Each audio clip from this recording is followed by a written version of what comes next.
En Israël, une société fantôme aurait influencé des dizaines d'élections dans le monde.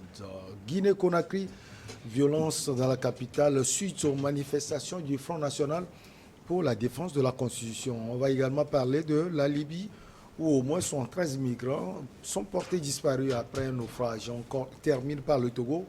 Finances publiques, le projet Bonne gouvernance financière est lancé. Nos invités sont en place pour ce numéro. Eric Johnson, journaliste, directeur de publication de l'Union. Emmanuel Vivien Thomy est également journaliste, directeur de publication de Plume Libre. Il est également conseiller en communication politique. Puis Dominique Lacmont, analyste politique. Il est également le secrétaire général et le porte-parole du mouvement Foi à la force du Togo. On va les saluer. Bonjour, cher ami. Johnson, tout va bien. Bonjour Michel, je vais très bien, merci. Bonjour chers amis. Bonjour chers amis auditrices. Pardon. Ouais, c'est l'habitude. Ouais, les habitudes de téléspectateurs et téléspectatrices de New World TV. C'est avec le même plaisir qu'on se retrouve là pour échanger et parler un peu de nous aussi. Pourquoi Un autre doyen, Emmanuel Vivien Thomy. Bonjour, vous allez bien? Oui, bonjour Michel, bonjour aux téléspectatrices de la diaspora africaine, notamment en Asie et en Amérique. Et bonjour également à nos amis depuis Bamako et Conakry. Dominique, bonjour. Bonjour Michel, bonjour mes doyens. Bonjour aux téléspectateurs et téléspectatrices de New TV. C'est un réel plaisir de se retrouver encore pour ce numéro. Surtout en famille, on commence par l'Israël. Une fois n'est pas coutume, le collectif de journalistes d'investigation For Biden Stories a révélé ce mercredi 15 février qu'une société israélienne aurait influencé des dizaines d'élections dans le monde, au moyen de faux comptes sur les réseaux sociaux, mais aussi d'espionnage et de lobbying auprès des décideurs politiques. Cette cellule de désinformation aurait interféré dans des campagnes électorales et des référendums, notamment en Afrique et en Europe. La société, sans existence légale, surnommée Time George par les journalistes en raison du pseudonyme d'un de ses responsables, Tal Hanan, est composée d'anciens membres des services secrets israéliens. Ces différents commanditaires n'ont pas été identifiés. Avec vous, on commence. Eric Johnson, expliquez-nous cette affaire. En français facile. Merci Michel. Oui, vous savez, les élections dans nos pays sont souvent source de beaucoup de problèmes. De contestation surtout parce que quand vous suivez un peu le déroulement, les campagnes électorales et puis les résultats qui tombent, on se demande si réellement le gagnant, s'il est le vrai gagnant. Et donc, en tout temps, certaines sources révèlent que ces élections-là sont truquées, frauduleuses, et que il y a des mains extérieures qui agissent souvent sur ces élections et les vrais résultats ne sont jamais sortis. Mais là, aujourd'hui, il y a un groupe de journalistes d'investigation qui a fait un travail impeccable pour révéler quand même qu'il y a une société fictive israélienne qui a agi sur beaucoup d'élections en Europe, en Afrique. Et oui, évidemment, avec leur mode opératoire qui a été révélé, c'est d'influencer les opinions, d'agir sur les sondages et de faire basculer les élections d'un côté vers un autre. Et donc, vous savez que ces gens-là, ils sont payés pour ce travail. Et quelque part, je m'étais dit que les journalistes, c'est vrai qu'ils ont fait un très bon travail, mais ils ne sont pas allés au bout de leur travail, puisque si ces sociétés-là sont payées, c'est qu'il doit y avoir une traçabilité des fonds qui sont remis à ces gens-là. C'est-à-dire que ça peut être par personne interposée sur des comptes dans des paradis fiscaux, etc. Oui, on peut aussi tracer tout ça et faire des révélations. Je me dis peut-être que le travail n'est pas allé au bout, mais déjà ça permet de savoir quand même qu'il y a ces sociétés-là qui agissent. On avait parlé de la Russie, beaucoup plus dans les élections aux États-Unis d'Amérique. Même en France, les gens... oui, et donc là-bas, le truc est qu'il y a des électeurs qui passent en électronique pour voter. Et donc là, c'est plus facile à manier par ces réseaux-là, c'est que nous pourrons dénommer des réseaux de mafieux, parce qu'on ne permet pas au peuple de s'exprimer et on agit sur des élections.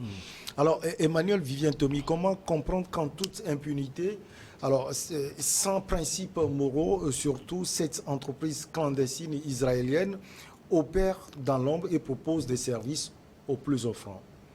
Vous savez que l'Israël est bien connu pour son développement en matière électronique et numérique. En même temps aussi, quand on parle de renseignement, on sait ce que vaut l'Israël en matière de renseignement. Au même moment, vous avez sans doute entendu parler du problème du processus Pegasus et d'autres logiciels malveillants ou qui quand même ont fait bouger l'actualité ces dernières années. Aujourd'hui, je pense que c'est important de le souligner, beaucoup de journalistes sont tombés dans le panneau. Si on prend nos confrères de TV par exemple, BFM TV en France, où un journaliste présentateur a été carrément utilisé, c'est vrai à coups de millions, parce qu'on lui amenait des informations, des fois l'équivalent de 2 millions de francs CFA par sujet, et il passait ces sujets sans vérification, parce qu'il se disait c'était un scoop, c'était une actualité de dernière minute. Or, c'est téléguidé par des sociétés. Alors aujourd'hui, ce qu'il faut noter, c'est que ce réseau a plus agi en Afrique et en Europe, pas tellement en Asie. Et pourquoi en Afrique? Justement parce qu'en Afrique, beaucoup de dirigeants aiment les fraudes électorales. Beaucoup de dirigeants aiment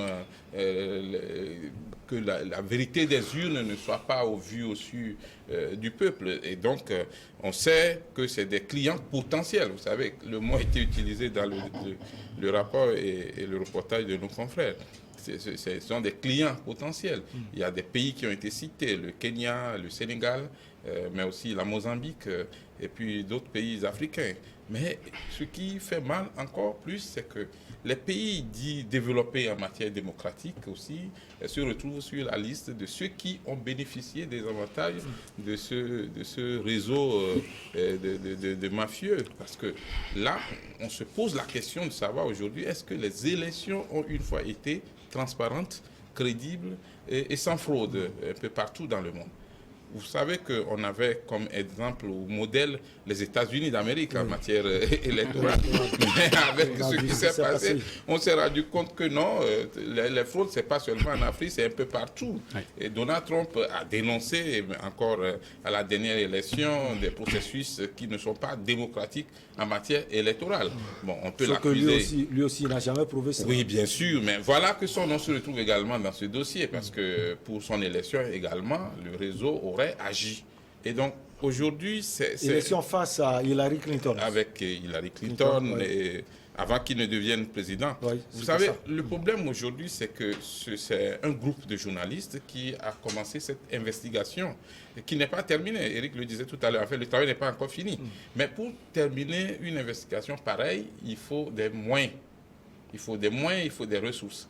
Déjà, la composition du groupe, il y a des journalistes français, mais également des journalistes d'Israël et d'autres journalistes qui ont préféré rester dans l'anonymat pour beaucoup de choses. Mais ce qui est sûr, c'est qu'aujourd'hui, on comprend que les réseaux sociaux ne sont pas du tout fiables. On comprend que les élections avec des moyens électroniques sont à prendre avec des pincettes. Hein, mais c'est un recul. Un recul parce que ça va encourager beaucoup de gouvernements à retourner aux vieilles méthodes. Et ça va mettre le doute dans le cœur des citoyens face aux résultats des urnes. Aujourd'hui, ce qu'il faut comprendre, c'est que l'électronique ou la technologie offre beaucoup de matière. Et si vous ne faites pas attention, vous tombez dans le panneau. Il faut faire un discernement et il faut faire des recherches. Il faut continuer, pas douter de tout pour avoir finalement la vérité. Mais notons qu'au sens de la loi dans plusieurs pays, la désinformation ou l'infox constitue une violation de droit et aussi c'est puni par la loi, notamment le code pénal. Oui. Alors, sur les réseaux sociaux, effectivement, Dominique Lacmont, on remarque que c'est une véritable armée virtuelle avec des milliers de faux comptes justement sur ces réseaux sociaux. Comment l'expliquer? Oui, comme l'a déjà dit mes deux doyens, mais c'est ce qui se passe et c'est dommage parce que ça remet en cause tous les processus électoraux qui se passent dans les pays. Maintenant, il reste à réfléchir pour nous les Africains, est-ce qu'on va continuer, on va continuer par organiser des élections pour lesquelles on ne se sent pas véritablement dedans. Il faut vraiment qu'on réfléchisse pour voir quel type de démocratie il faut en Afrique. Est-ce qu'il faut continuer par organiser des élections, dépenser des millions, voire même des milliards pour organiser une élection qui sera contestée alors que nous avons des problèmes de développement qui minent nos États.